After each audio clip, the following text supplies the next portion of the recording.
Japan के former prime minister Shinzo Abe की हत्या भारत के लिए कितना बड़ा झटका है। इंडिया से उन रिलेशंस बेहतर हुए थे जब वो प्राइम मिनिस्टर थे। क्वाड के जनक उन्हें ही माना जाता है।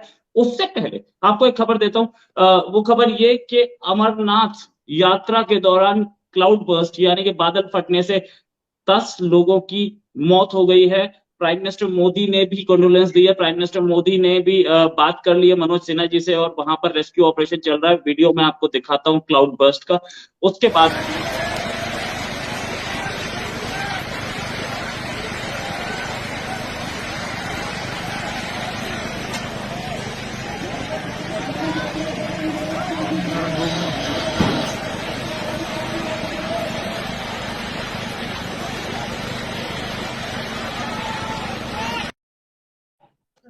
या ये था क्लाउड बर्स्ट का वीडियो। और अब हम बात करेंगे गुलरेज शेख साहब से कि सर, पहला तो सबसे पहले तो आपका हमारे शो में एक चीज कि शिंजो अबे की हत्या कितना बड़ा नुकसान है इंडिया के लिए और इंडिया जापान दोस्ती के लिए।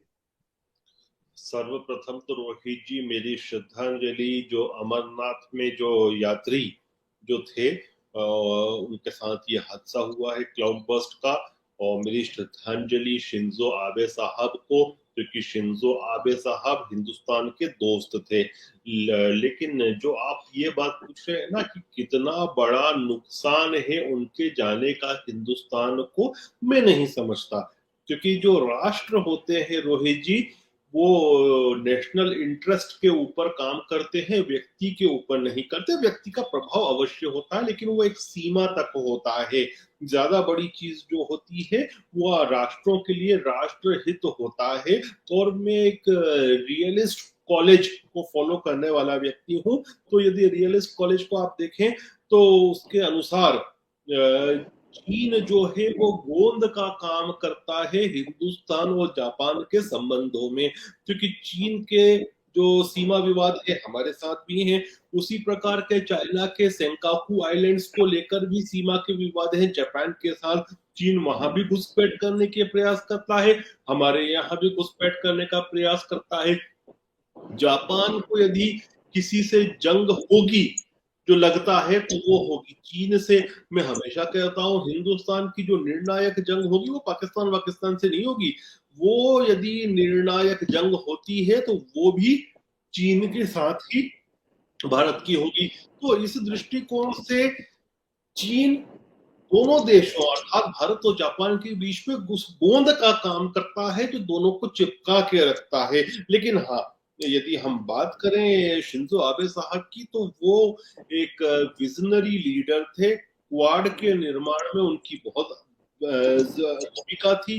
2007 से पहले जो उनके दिमाग का जो ब्रेन चाइल्ड था क्वाड, उसका जन्म हुआ था 2007 में। फिर वो बैक बर्नर पे चला गया था। फिर मोदी जी और शिंजो आबे ने उसको वापस से मेन स्ट्रीम में लाया था, तो उसमें उनकी भूमिका थी। प्लस उनकी बहुत महत्वपूर्ण भूमिका थी कि एशिया पैसिफिक को इंडो पैसिफिक में कैसे ट्रांसफॉर्म किया जाए। तो उनकी डेफिनेटली एक विजनरी के रूप में, एक थिंक टैंक के रूप में वो गाइड कर रहे थे जापान की फॉरेन पॉलिसी को, उसमें भारत को भी साथ लेकर आ रहे थे।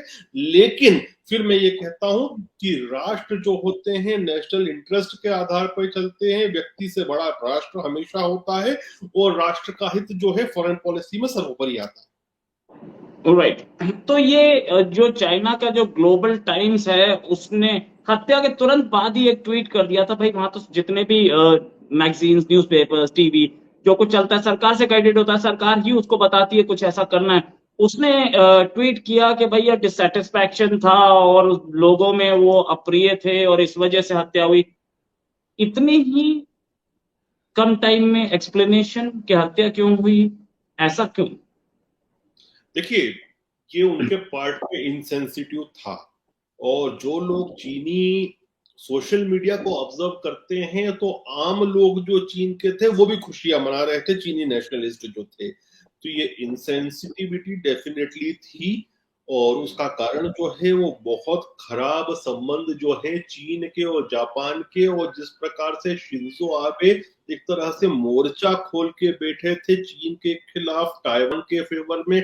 हमको नहीं भूलना चाहिए कि कुछ महीनों पहले उन्होंने एक बड़ी डिमांड की थी अमेरिका से।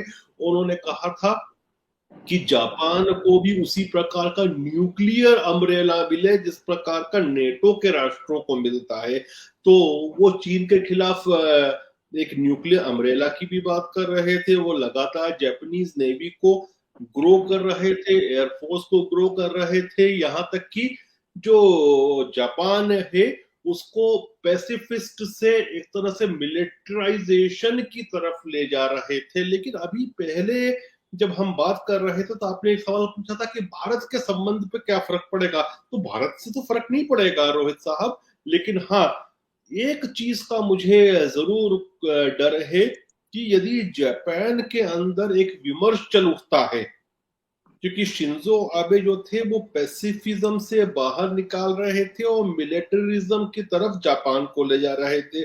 और 1945 में जो यूएस की निगरानी में संविधान बना था जापान का, वो मिलिटरिज्म को रोकता था।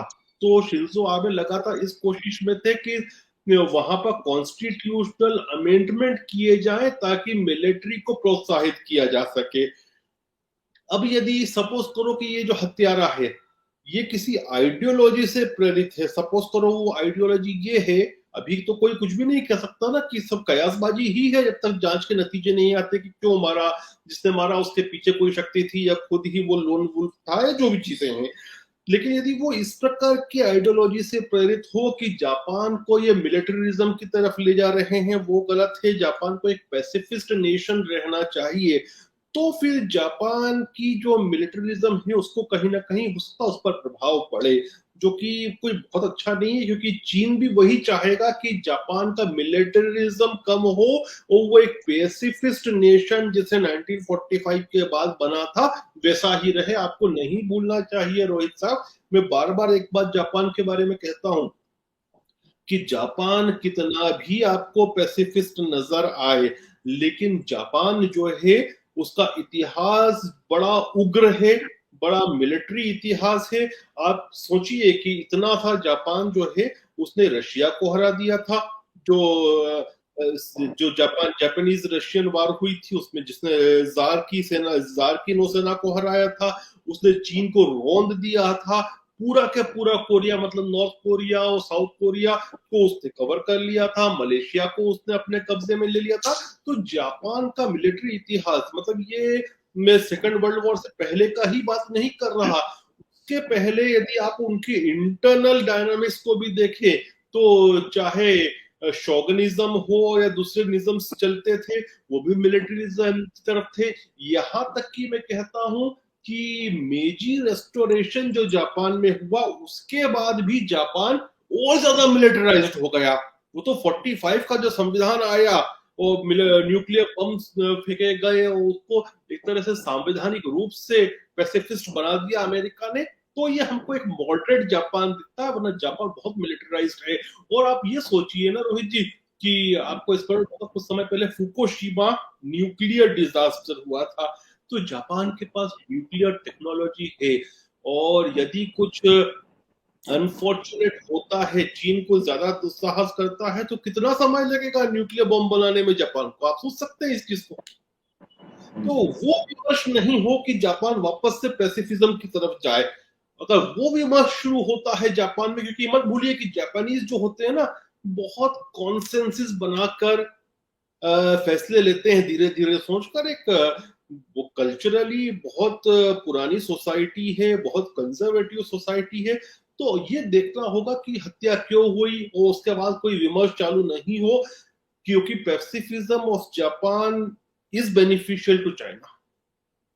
ओके, अच्छा, जापान का क्वाड में आना और राइजिंग जापान कितना डेंजरस है चाइना के लिए। और चाइना ऑफ कोर्स बहुत दिन से कोशिश भी कर रहा था कि कहीं ना कहीं जापान को कहीं ना कहीं लपेटा जाए। जब क्वाड की मीटिंग हो रही थी उसके ऊपर चाइना के और रशिया के प्लेन जापान की ओर बढ़ गए थे, फिर उसके बाद जब जापान की एयरफोर्स ने कॉन्फ्रंट किया तो वो वापस आए। आज भी 2 इंसिडेंट, कहीं से कंफर्मेशन तो नहीं है इंसिडेंट्स की, लेकिन है पुख्ता खबर मेरे पास है। एक तो चाइना के प्लेन ताइवान के पास पहुंचे हैं, ताइवान के जो उसका इकोनॉमिक जोन है उसके ऊपर पहुंचे हैं। दूसरा, हमारे एलओसी के पास भी कहीं इनकी मूवमेंट दिखी है, प्लेन की नहीं, चाइनीज आर्मी की या उसकी मूवमेंट दिखी है। ये एक हत्या, उसके बाद कुछ मूवमेंट्स, कहीं एक्सपेंशनिस्ट पॉलिसी दिखती है आपको? देखिए, चाइना तो एक्सपांशनिस्ट तो है ही सही, लेकिन मुझे नहीं लगता कि इसको शिंजो आबे की हत्या से जोड़कर देखा जाए, क्योंकि मैं इसलिए कह रहा हूं कि ठीक है, ताइवान के ऊपर वो कर सकता है शिंजो आबे को लेकर, लेकिन हिंदुस्तान की जहां तक बात है, हिंदुस्तान को लेकर तो वो इस लेवल पे नहीं जा सकता ना, क्योंकि आप हिंदुस्तान को देखिए, हिंदुस्तान एक बहुत बड़ी शक्ति है, और जो बिना किसी के अर्थात बिना अमेरिका के, बिना जापान के, बिना ऑस्ट्रेलिया के चाइना को नियंत्रित कर सकती है, कंट्रोल कर सकती है।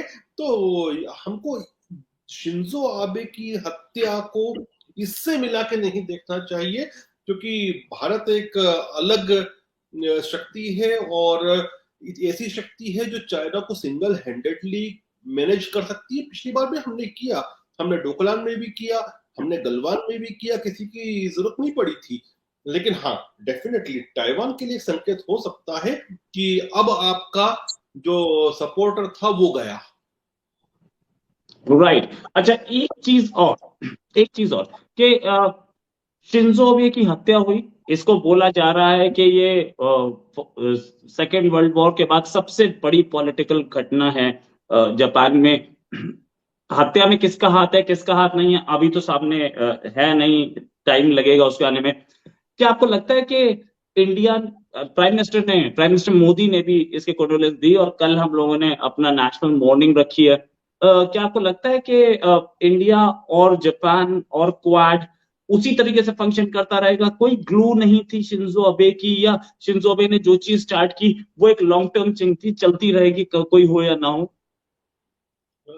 देखिए, एफडीआर ने सेकेंड वर्ल्ड वॉर के समय ही नींव रखी थी यूनाइटेड नेशंस की, और एफडीआर की मृत्यु के बाद यूएन चलता रहा। तो जो देश होते हैं, जो इंस्टीट्यूशंस होते हैं, वो व्यक्ति विशेष पे नहीं होते। क्वाड जो है अब एज ए इंस्टीट्यूशन ग्रो हो चुका है, और जब एज एन इंस्टीट्यूशन वो ग्रो हो चुका है तो वो चलेगा और चलता रहेगा।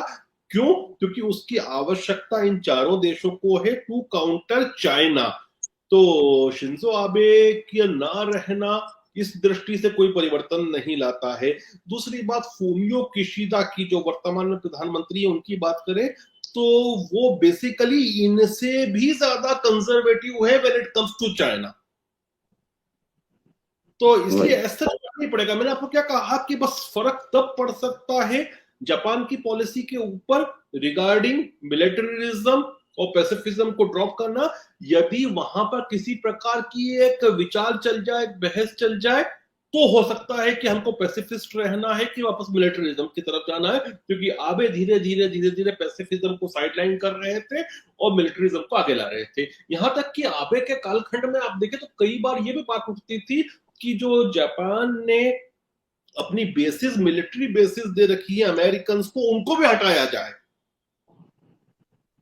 मतलब हद तक वो राष्ट्रवाद और मिलिटरिज्म का एक कॉम्बिनेशन था, वो आगे बढ़ रहा था। उसमें बाधक जो था वहां का संविधान था। तो आबे चाहते थे कि उस संविधान में संशोधन किया जाए, वो हो नहीं पाया, लेकिन वो चाहते थे।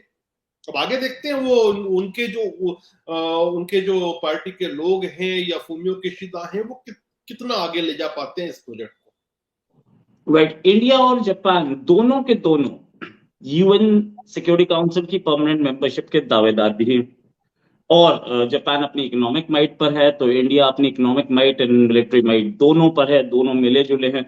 क्या आपको लगता है कि ये दोनों एशियन पावर्स आगे जा करके एक क्वाड में, बाकी दोनों के दोनों तो नॉन एशियन हैं, आगे जाकर के एक काउंटर बना पाएंगे चाइना के लिए, जिस तरीके से हमें दिख रहा है इनका एक्सपेंशन? देखिए, क्वाड का वर्चस्व, क्वाड का जन्म, वो क्वाड का अस्तित्व ही एंटी चाइना है।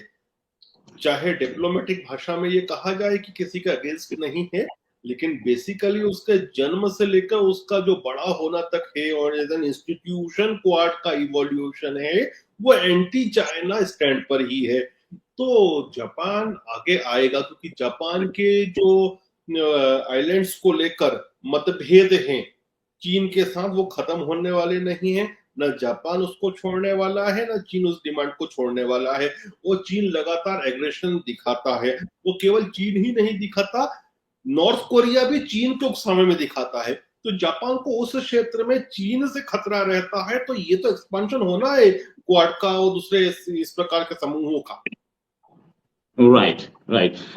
इनफैक्ट हमारे कुछ ऑडियंस जो हैं वो नीचे कमेंट कर रहे थे पहले, अब नहीं करते, कि आप डॉक्टर गुलरेज शेख को क्यों नहीं लेके आते, उनसे आपकी लड़ाई हो गई क्या? भाई डॉक्टर साहब से लड़ाई कैसे होगी? डॉक्टर साहब, मेरी उन और डॉक्टर साहब की दोस्ती करीब 5 साल पुरानी है, और हम दोनों के आपस में पर्सनल बात भी होती रहती है। और क्योंकि जापान और चाइना की ये एक्सपर्ट हैं, वैसे डॉक्टर हैं, एमबीबीएस वाले, और ये एक्सटर्नल अफेयर्स में एक्सपर्ट हैं।